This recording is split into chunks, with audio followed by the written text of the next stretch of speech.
token gets distributed 1 per second, which means it's a fixed inflation rate, which means every single year that goes by, the total amount of inflation basically is cut in half relative to the total supply.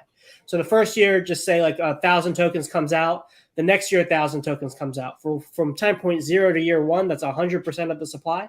But from time point year 1 to year 2, it's only 50% of the supply. Then from year 2 to year 3, it's only 33% of the total supply. So the inflation of the system becomes less and less relative to the total amount of coins that exist as time goes on. And also, because it's an fixed inflation rate, for a high degree of certainty how many coins are going to exist after so long. And to me, these are actually fairly bullish, a fairly bullish inflation model, in that you can know how much of the coin you need to accumulate now versus how much will exist in the future to control a large amount of the supply. And this is the only Richard Heart token that hasn't basically been given, that Richard doesn't completely control the supply, right? So Hex, the OAS owns most of it. And we don't know if it's Richard, but some entity has been able to accumulate a large number of the tokens, and Hex, PulseChain, and PulseX, and one single entity that, owns most of it. But incentive token actually is given out to people who provide liquidity. So that means that somebody who's not Richard or associated with Richard is able to garner a large percentage of the supply and kind of dominate any of the pools that use incentive token in there to corner off future inflation going into the future, as well as have a bigger say in controlling the price chart. So I'm personally a fan of the incentive token overall, long term. That doesn't mean it won't be very volatile, because most people will see it as a means to just dump it for something new. But I am a fan of the token overall, and the way it's distributed and its emission rate. I think the coolest thing about, besides tokenomics and stuff, is it's pairing, or it's bonding, if you will, with the other RH coins. So it's $4, $17, $81, and then it's went down. It's $10 or something right now. But it seems like it could fall if all the tokens kind of follow each other and go up together. That's something that may be a value narrative for it as well. Regardless of, as far as I thought I saw happening somewhere. Maybe that's not. I take it back. Then I thought I literally saw on Twitter somebody post a happening schedule of ink, but I can't find it now. I don't have it in my notes, so I'm going to say it doesn't exist until I see it. But the bonding part. But go ahead, Dylan. Why do you hate ink, and why is your token better? Well, I farmed for a little bit. I had a little bit of ink, and then I dumped it immediately. Just because that's essentially what you're supposed to do with it, right? It's an incentive token. And now that we have V1 and V2 for PulseX, on one of them, the only reward that you get for providing liquidity is through the incentive token, right? You don't even make any fees, which kind of sucks. And then on the other hand, you have V2, which you only make fees and you get no incentive token, which also kind of sucks. Okay. And so with V1, when you are providing the liquidity in these pools, and your only source of revenue at that point is the incentive token itself, it's kind of okay, well, I am providing something here, and I do want to make money. I'm not, we're not running a fucking charity here. Okay. So naturally people are going to sell their incentive token. That's just going to happen. Right. I don't think that buying it for the foreseeable future, maybe buying it, many months into the cycle, maybe it will pump then, right? But as far as a reason to buy it at the moment, there's not really any sort of reason that I would want to buy it, other than being charitable and allowing, the liquidity providers to dump on my head, right? So, just some nuance on this too with PHUX. So if people have, they got a bunch of PulseX, they got stablecoins, whatever it is, and they're trying to decide whether to go earn incentive token in the farms, or they're trying to decide whether to go to PHUX and put it in there. Is there, because I'll flip it back over here as we look at some of the pools and APRs, and a lot of them are in the hundreds, some of them smaller, some of them are variable. And then, if they're looking at both, what would be the advantage, or like, I guess, what would be the factors in your decision to put your liquidity into PHUX versus the farms on PulseX earning ink versus earning the fees, and then maybe talk about the incentive tokens for PHUX as well. Sure. So, there's always, there's a reason why you would provide liquidity on PulseX. Obviously, if you really like, PulseX token itself, and you wanted to participate in the larger buy and burn, and you don't mind being paid just the liquidity token, or I'm sorry, the incentive token, then by all means, that's where you're going to go, right? But if you like getting an incentive and getting fees, then you just use PHUX, okay? And when you get the PHUX token via one of these farms that you see here with the higher APYs in the right with the variable, you can dump it for whatever you want, just as you see fit, like I would do with the incentive token, or you can take and you can stake this and get a share of the revenue of the platform, about roughly 50%. And then you can also vote on which pools you like the best, right? So you can get this token for free, and then you can basically vote for which pools that you're in, and try and get more PHUX tokens by doing that, right?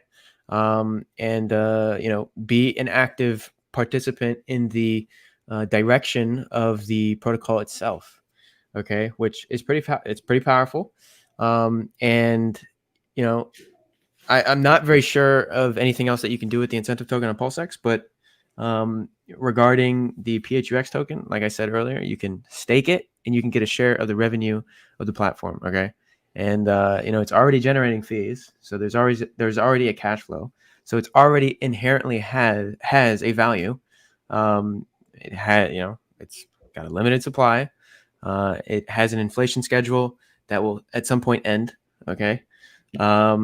It's As I say, the biggest difference with utility wise is you can stake the PHUX token versus on PulseX instead of currently not natively, at least there's not a native way to stake INC.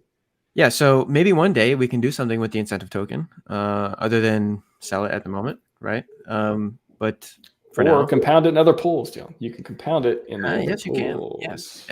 Yes, you can. You can totally do that. Yep. Because the way the if I'm not mistaken, the APR for the incentive pool usually is higher than all of the other pools, but I guess not in this case, which is interesting. But anyways, yeah. So if these things start to be successful and start to really bring in some massive volume, or we just have a nice router, the PHUX token, since you can stake it for a share of the revenue, is inherently going to have a value. So that's pretty cool, right? And to be able to stake it, you basically provide liquidity in the PHUX WPLS pool, which is the prime PHUX pool, and then you just stake it on when you go and provide it and everything, it'll be on the right, and it'll say stake it. You can select up to a year or whatever, and then basically every epoch you get a share of that week's revenue, which is pretty fucking sweet. So.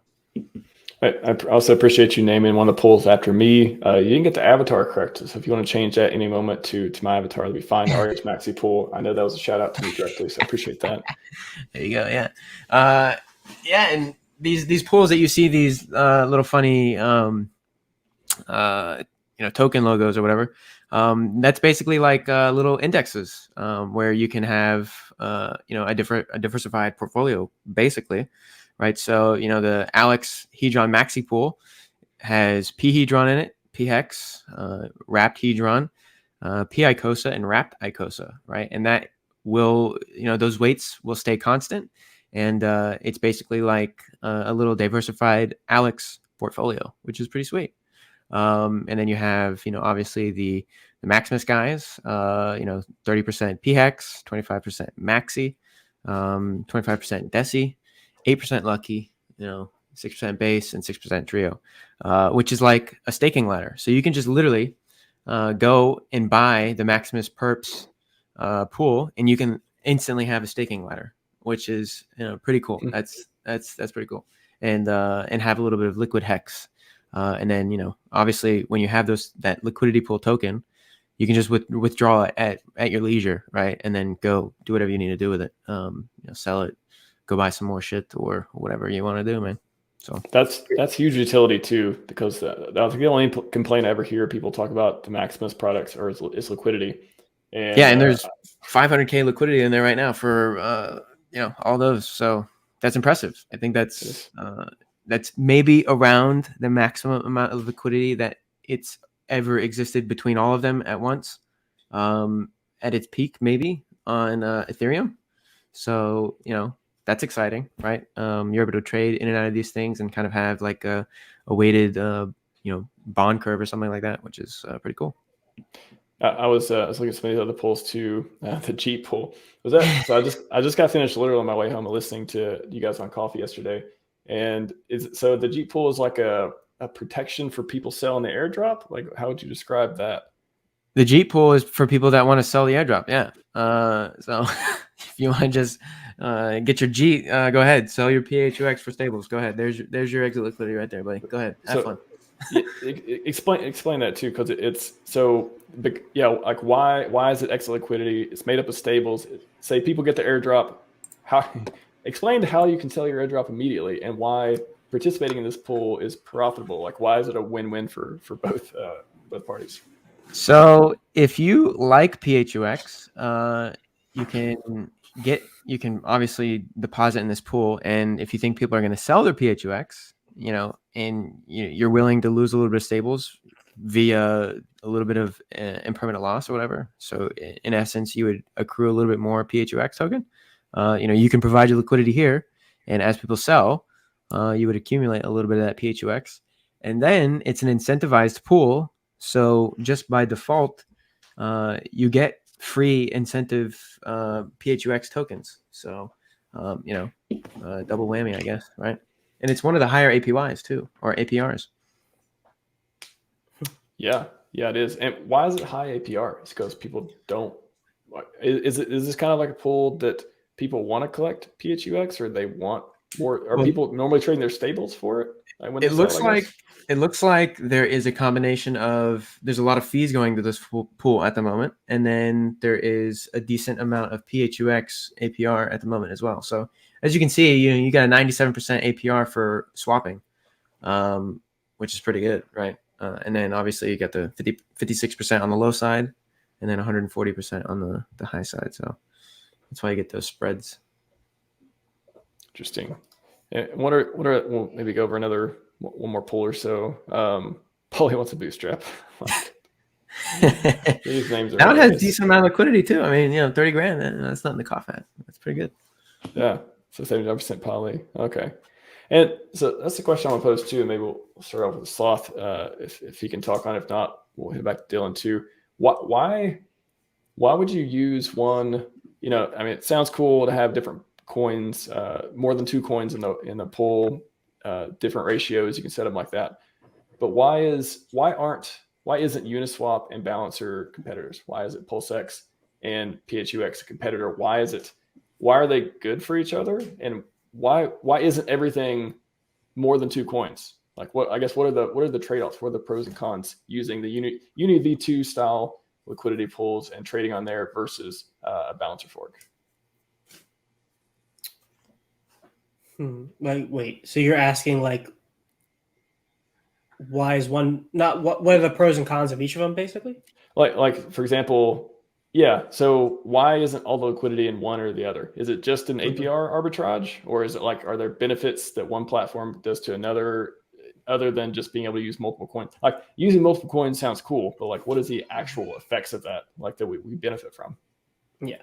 Well, one effect of that is like it's just deeper, more intertwined liquidity. So I think if you do some swaps on PHUX, you actually get less slippage across. I don't remember if it was like selling or buying or swapping stables to stables, but because you have more intertwined and deeper liquidity, the slippage actually decreases for the person doing the swapping.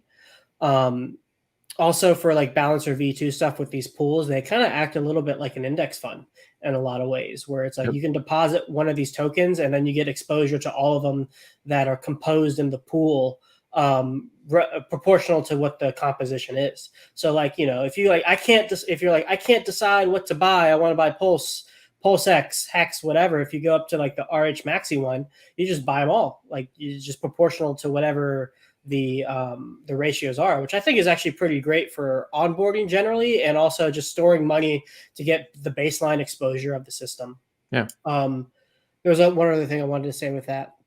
There's bootstrapping liquidity functions that they haven't added yet that Balancer V2 has. There's one other thing I wanted to say, but I'm blanking on it right now. Dylan, if you want to take over until I think about it, until I remember. Yeah, so the thing I haven't told you guys about, which Sloth just brought up, was the stable swap pool, which if you go up there and you go to the swap function, RHMax, if you just go swap, and then you go to USDC into DAI, there you go, and then you do $1 million. And look at that. That is beautiful. If you're moving around some weight, right, and you only pay $500 of slippage, to move that weight around, go ahead and go to Pulse and see how much slippage you'll incur if you're trying to just go from USDC to DAI on a swap. I guess the counter to that would be, how often are people swapping between stables? Is that like, it's definitely more saving and all that versus here, but is that a common scenario? Like when are people doing that a lot? This would be like, oh wow, I'm glad that exists. Yeah. So if you go and look on any sort of DEX at the moment, or any sort of like market cap ranking site, you'll see that the most traded thing that is in existence is the stable coins themselves. So yes, people love to trade in and out of stable coins. They love to provide liquidity for stable coins. It is an excellent way to make a little bit of money by providing. I'm just thinking, like, I don't think I've ever traded between stable. I mean, maybe like once or twice in 2 or 3 years of using DEXs. So I'm just thinking, maybe I'm not the average user, or I just don't hear people saying like, I mean, I definitely am. It's impressive. I'm just thinking like, I'm curious what the bigger player scenarios are where they're like, I don't want USDC, I want DAI, because maybe they need to transfer it to a certain place that only accepts DAI. Like maybe what are some scenarios where they would use that? So sometimes there's mispricing in the markets. Sometimes you're on V2, buddy. You're gonna get. Yeah. I was gonna say like 92 grand for $1 million. That's a ripoff. Yeah. Jesus Christ. Yeah. We don't use V2 for that. Definitely V1. Yeah. We're telling the auto router too. See if that helps. Yeah. That was just added today, wasn't it? I can turn on the auto router. Oh wow. Yep, okay. There you go. Auto router. Yeah. Let's see if that's any better. Now this is the first time I've ever seen the auto router do this here. Yeah. So this will be interesting to watch. Let's see if it's any better. It's definitely slower. It'll take a little bit longer. That's why it's not enabled by default, probably. So it doesn't matter. Well, I'm on V1, so if I do it from V2, well, so it's not enabled for V2, is it? It doesn't go through V2 yet, no. No. So if let's see, have I turned it on here? Oh, yeah, it's not enabled. Okay. Sorry. Go ahead, Dylan, with those scenarios. Yeah. So sometimes there is, mispricing through stablecoins where like somebody is trading very heavily for one stablecoin, and then it kind of depegs a little bit, and then the arbitrageurs come in and then they cause a lot of volume that way. There's people that if you're going to Huobi and you're coming from Coinbase, you're going to want to swap to USDT if you're moving money around. And you want a deep, thick liquidity pool. So you want to go through Curve, you want to go through the Uniswap stable pool. You want to get your bang for your buck. You don't want to pay a bunch of money to kind of swap out of those coins. You can do that. People, prefer other stable coins all the time. I know one person that I associate with that literally only uses USDT. I know a lot of people in the community only use USDC. The markets, since they are in liquidity pools on these DEXs, the prices move around when you buy or sell anything with these stable coins. They just naturally move the market, especially if they're larger orders. people swap between these stable coins to get better price execution. You know, like if there's a couple of coins or something that's tied to USDT at the moment, or say it's tied to ETH, right? And you know you're using USDC. Well, then the auto router is going to route you through these stablecoin pools to go into whatever pool you need to go into to get the best price execution on ETH. But you know you had to hop through a stablecoin pool or two to get that decent execution of your price, right? And so you know, just even for that reason alone, people swap stablecoins. And then if you've ever traded on like Forex or anything like that, billions of dollars or trillions of dollars are traded every day through currencies anyways, and through derivative markets. So the same thing happens in crypto. Okay. The deepest liquidity that we have is literally stablecoins, if I'm not mistaken, just on Uniswap alone, right? So having a stable swap pool on PulseChain will make the markets extremely efficient. Okay. If there's a mispricing for the USDC Pulse pool, you can go over to PHUX and get a hold of some USDC, and you can take advantage of that arbitrage, and then basically you're leveling out the market. So the person that is trying to get in gets the best price execution that they possibly can. Right. So you're doing them a favor if they're not aping in all at once. Okay. You're basically making the market as, you could say fair, but there's probably a better word, but you can make the market as fair as possible for the guy actually trying to buy and sell these things. Right. Well, here's a good example, Max, that could kind of illustrate it. So if you go back to the PulseX farms on V1, you'll see that PulseChain has multiple pools with multiple stable coins, right? Mm-hmm. Well, if you say you were trying to buy like with $1 million of USDC or $10 million of USDC, and if you just went through that single pool, like you would slip the price up a lot if you were just putting in USDC and taking out Pulse from that pool.